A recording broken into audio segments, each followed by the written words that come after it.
Les objectifs de cette journée, c'est de permettre aux scientifiques de se rapprocher des utilisateurs du milieu.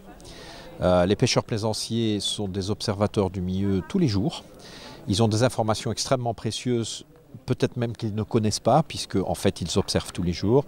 Le but est d'arriver à observer avec eux et utiliser l'information qu'ils ont de manière scientifique pour comprendre encore mieux comment fonctionne un golfe typique de la Méditerranée, typique de la Corse, qui est le golfe de Calvi. Alors, la thématique du jour, c'est donner des informations scientifiques aux pêcheurs plaisanciers d'une part, notamment sur les espèces qui vont éventuellement cibler, mais aussi leur donner des carnets de pêche, leur donner aussi des moyens de pouvoir nous communiquer l'information qu'après nous allons digérer et exploiter dans le cadre de nos travaux scientifiques. Pourquoi cette thématique ? Écoutez, la pêche plaisancière, la pêche professionnelle de manière générale est très régulée, très observée, très suivie. Ça fait 30 ans qu'on travaille avec les pêcheurs professionnels. Pêcheurs plaisanciers, personne ne les observe, personne ne leur demande leur avis, personne réellement n'évalue ce qu'ils font. Et là, ce qui est merveilleux, c'est qu'on va pouvoir être en possibilité d'aussi ajouter cette activité dans nos observations. La pêche professionnelle, c'est une pêche qui est extrêmement régulée, extrêmement suivie, à la fois par les scientifiques et à la fois par l'administration de manière générale, alors que la pêche plaisancière, on a plutôt affaire à des gens qui sont des individus qui adorent la mer et qui vont chacun très individuellement aller faire leur pêche ou leurs observations.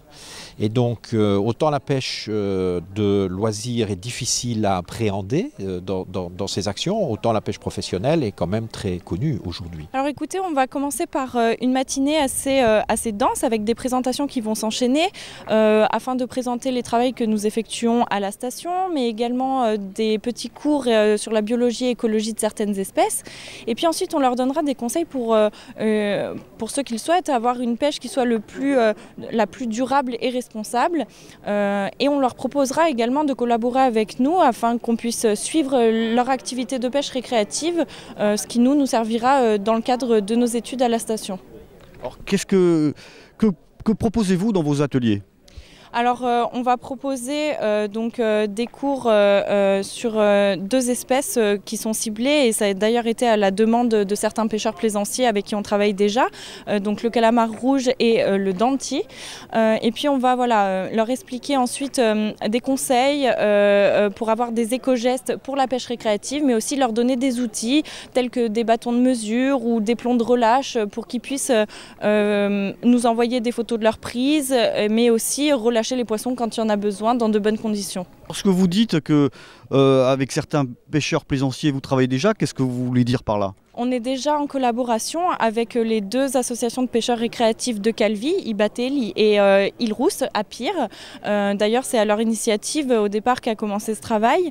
Et donc, en fait, on travaille déjà avec eux car on leur a donné, il y a un peu plus d'1 an, des cahiers de pêche qu'ils remplissent régulièrement. Mais on embarque également lors de leur sortie de pêche. Donc, c'est-à-dire qu'on va en mer avec eux et tout simplement, on observe leur pêche, les espèces qu'ils prennent, le nombre d'individus, et on mesure et pèse les poissons qui sont sortis de l'eau également. Vous voulez dire par là que la science et la pêche de loisirs, vous avez régulièrement des échanges ?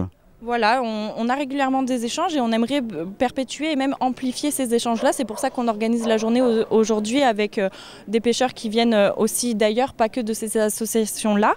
Et finalement, c'est de la science participative en fait. On aimerait que les citoyens et les pêcheurs qui sont en contact direct avec la mer, avec le milieu marin, travaillent en collaboration avec nous en tant que sentinelles de la mer, etc.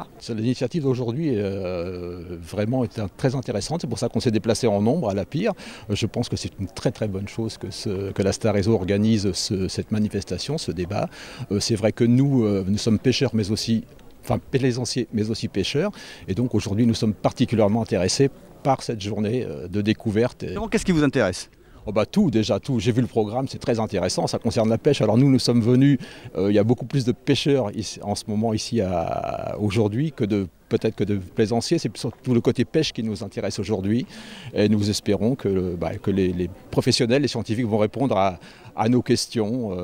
Quel genre de questions ? Notamment le poisson, la ressource qui disparaît, certaines espèces qui sont cette année nombreuses et d'autres qui par contre le sont beaucoup moins. D'autres aussi sur les nacres par exemple qui sont mortes. On s'est aperçu que les nacres étaient mortes. On s'est aperçu que cette année il n'y avait pas du tout de calamars. pose des questions, pourquoi. Voilà, donc on espère que tous ces gens-là, tous ces scientifiques vont répondre à nos demandes.